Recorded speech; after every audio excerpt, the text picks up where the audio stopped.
শুভ সকাল বন্ধুরা, কেমন আছো তোমরা সবাই? আশা করব প্রত্যেকে খুব ভালো আছো, সুস্থ আছো।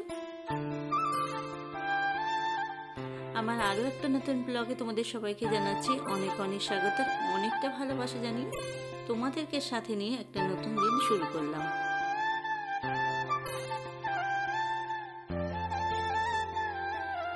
সকাল সকাল আজকে চা বসিয়ে দিয়েছি। আজকে চা করা থেকে ভিডিওটা অন করলাম। সকালবেলা ভাত হয়ে গেছে, গ্যাসটা মুছে নিলাম। আর গ্যাসের তাকটা তো পোছাই ছিল, একটু জল পড়েছিল, কাপগুলো ধুলাম, তাই জন্যে ওখানটা আবার একটু মুছে নিলাম। নিয়ে মেয়ের আর আমার চা করে নিলাম।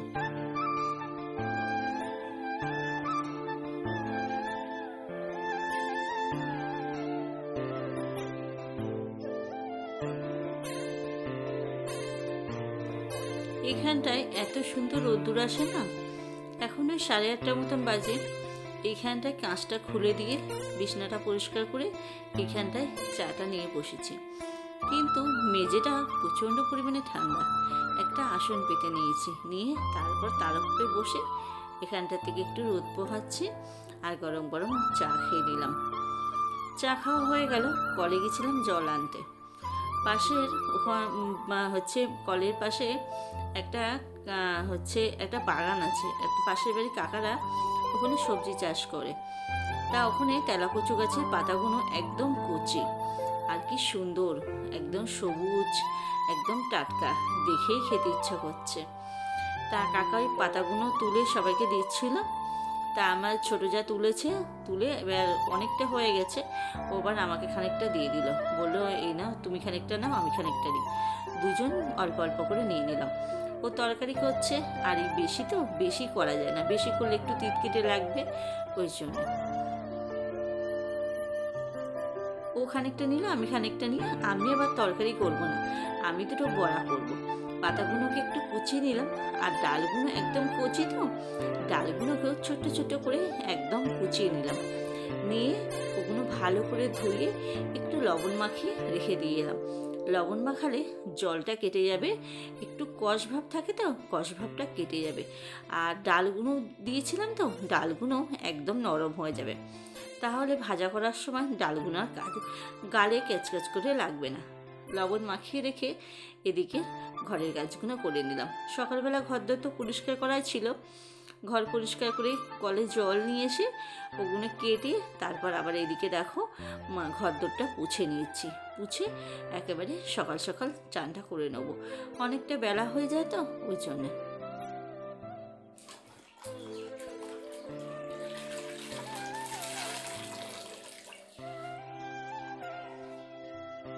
একা সংসার হলে না, যতটা ভালো ততটাই খারাপ।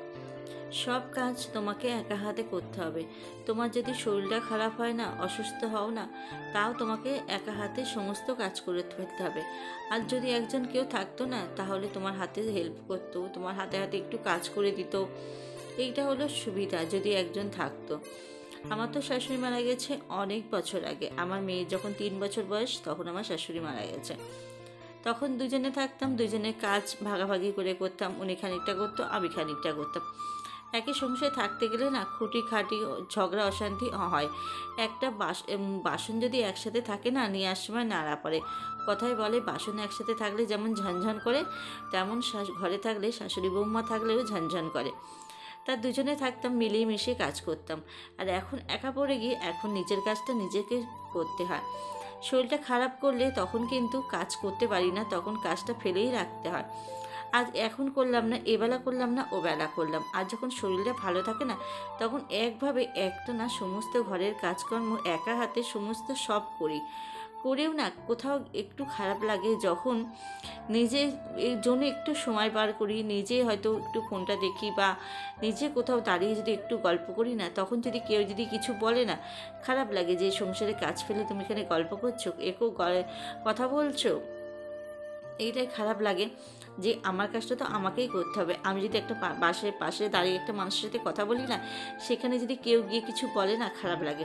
এমনি তো কারোর বাড়ি যাই না, কোথাও যাই না, ঘুরি না ফিরি না, এই চার দেয়ালের মধ্যে সংসারের কাজকর্ম নিয়ে সারাদিন আমার সময়টা কেটে যায় এইভাবেই। আর তার সাথে আমার সাথে সঙ্গী, আমার সারাদিনের কাজকর্ম যাই করি সেটাই তোমাদের সাথে একটু করে ছোট্ট করে ভিডিও করার চেষ্টা করি তোমাদের দেওয়ার। তোমাদের যদি ভালো লাগে অবশ্যই আমার একটু পাশে থেকো, সাপোর্ট করো। ভালো লাগলে, ভিডিওটা ভালো লাগলে অবশ্যই একটা লাইক করো, কমেন্ট করে জানিও কেমন লাগছে। চ্যানেলটা সাবস্ক্রাইব করে আমার পাশে থাকো, যাতে আমি একটু আগে যেতে পারি। তোমাদের সাপোর্ট আর ভালোবাসা ছাড়া এগোতে পারবো না আমি। তো দেখো ঘরদোর পুছে চান ধান করে এলাম, ঠাকুর পুজো দেওয়া হয়ে গেছে। ঠাকুরের কতগুলো জামা ছিল সেগুলো কেচে দিলাম, দিয়ে বাইরে মেললাম।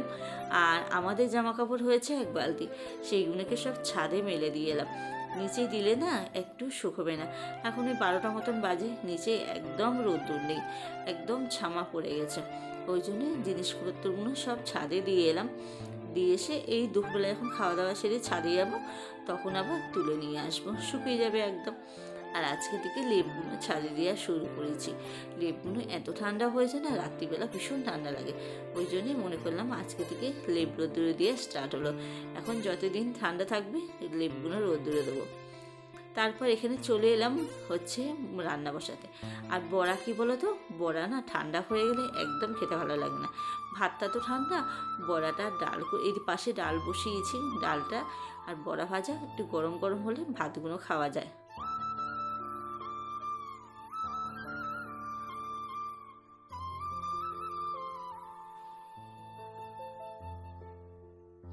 কতগুলো আলু কেটেছি যেন পলতার বড়া করবো, তো তার সাথে না একখানা আলু একটু কুচিয়ে নিলাম, নিয়ে লবণ মাখিয়ে রেখেছিলাম, নরম হয়ে গেছে। আলু দিয়ে বেসন দিয়ে একটু বড়া করলাম। আর বেসনে দিয়েছি লবণ, দিয়েছি হলুদ, দিয়েছি লঙ্কার গুঁড়ো দিয়েছি।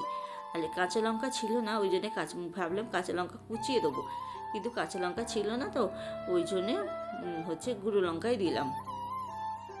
আর এদিকে দেখো মুসুর ডাল হয়ে গেছে, ডালটাকে সিদ্ধ করেছি, আজকে আর ফোড়ন দিইনি। আর ফোড়ন দিলে না ভালো লাগে না। আমার মেয়ে আবার ওই সর্ষে বলো, কালো জিরে বলো, ফোড়ন দিলে না খেতে চায় না, ওগুলো ফেলে দেয়। ওই জন্যে একটু সিদ্ধ করলে ও আবার ডালটা খায়। আর ডালটা ওই ভালোবাসে, আমার আবার ডাল খেতে একদম ভালো লাগে না। ডাল করতে হয় ওর আর ওর বাবার জন্যে, ও আর ওর বাবা খুব ডাল খেতে ভালোবাসে, ওই জন্যে।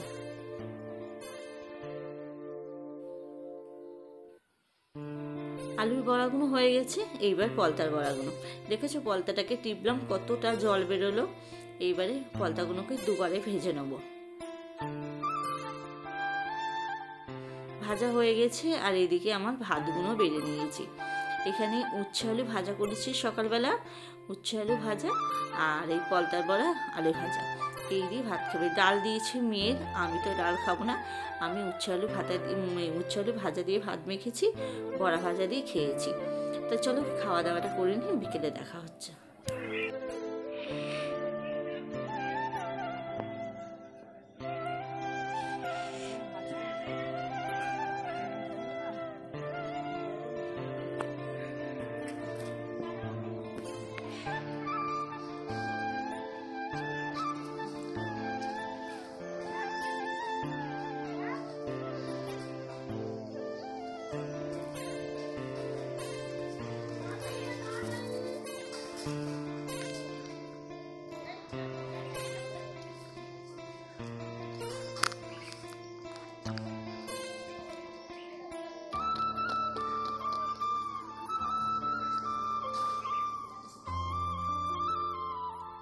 ছাদে জামা কাপড়গুলো ভাঁজ করে নিলাম, নিয়ে এইবার লেপটাকে তুলে নিয়ে যাচ্ছি।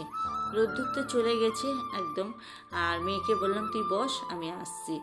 এসে মাদুরগুলো তুলে নিলাম, নিয়ে ছাদে তালা দিয়ে চলে এলাম। এসে দরজা জানলাগুলো একটু অফ করতে হবে, না হলে আবার ঘর একদম পুরো ঠান্ডা হয়ে যাবে, লেপটা তো একদম ঠান্ডা হয়ে যাবে। মেয়ে গেল খেলতে, এখন একটু ছুটি পেয়েছে। আর এই টাইমটা এই এক মাস তো পুরো হয় না। ও রেজাল্ট দেবে 27 তারিখে রেজাল্ট দেবে, তারপর থেকেই তো 1 তারিখ থেকে পড়া শুরু হয়ে যাবে। এখন ব্যাডমিন্টন খেলবে, তাই জন্যে গেল। একটা কক কিনে নিয়ে এসেছে, সকালবেলা বাজারে গেছিলো, গিয়ে একটা কক কিনে এনেছে। এখন ও আর আমার জায়ের মেয়ে, ওরা দুজন খেলতে যাবে। তা ও চলে গেল, আমি নিচে চলে এলাম, এসে বিছানাগুলো লাগিয়ে নিলাম। বাচ্চা মানুষ তো সারাদিন শোয় না, সেই সকালবেলা ঘুম থেকে উঠে না সারা, আর শীতের বেলা তো ওই জন্য দুপুরবেলা ঘুমোয় না, আর দুপুরবেলা ঘুমোতেও বলি না। সবাই মিলে ছাদে গিয়ে একটু গল্প করি, করলে সময়টা কেটে যায়। খাওয়া দাওয়ার সাথে সাথেই তো 2টা বেজে সব কাজকর্ম সেরে তারপর ছাদে গিয়ে একটু বসে একটু সবাই মিলে গল্প করি, করে তারপর ওরা খেলতে গেল, আমি এদিকের কাজগুলো করে নিলাম। বাইরে সব জানলা দরজাগুলো দিলাম, ঘরের ভিতরে দিলাম, দিয়ে মশারিটা টাঙিয়ে নিচ্ছি। এক্ষুনি তো চলে আসবে, সারাটা দিন শোয় না, আর বাচ্চা মানুষ এসে খেলা করেই এসে না হাত পা ধুয়ে লেপের তলায় এসে শুয়ে ফোনটা দেখবে বা আমার সাথে টিভি দেখবে, এই করবে। বিছানাটা মশারিটা টাঙিয়ে রেখে দিলে না সুবিধা হয়। আর লেপটা খুলে বসলে না লেপ গরম হয়ে যায়, তখন আর উঠতে ইচ্ছা করে না। আর সন্ধেবেলা ঘুরে এসে হাত পা ধুয়ে সন্ধে দিয়ে মেয়ে আমার ম্যাগি বানালো। দেখেছো কত সুন্দর ম্যাগি বানাতে শিখে গেছে। ম্যাগি বানালো, ও এখন সন্ধেবেলা টিফিনে ম্যাগি খাবে, আমি একটু খাবো। আর এখন সন্ধেবেলা চা খাচ্ছি। চা খেয়ে নিয়ে আজকে ভিডিওটা এখানেই শেষ করে ফেলছি। তো চলো বন্ধুরা, ভিডিওটা এখানে শেষ। ভালো লাগলে অবশ্যই লাইক করে পাশে থেকো।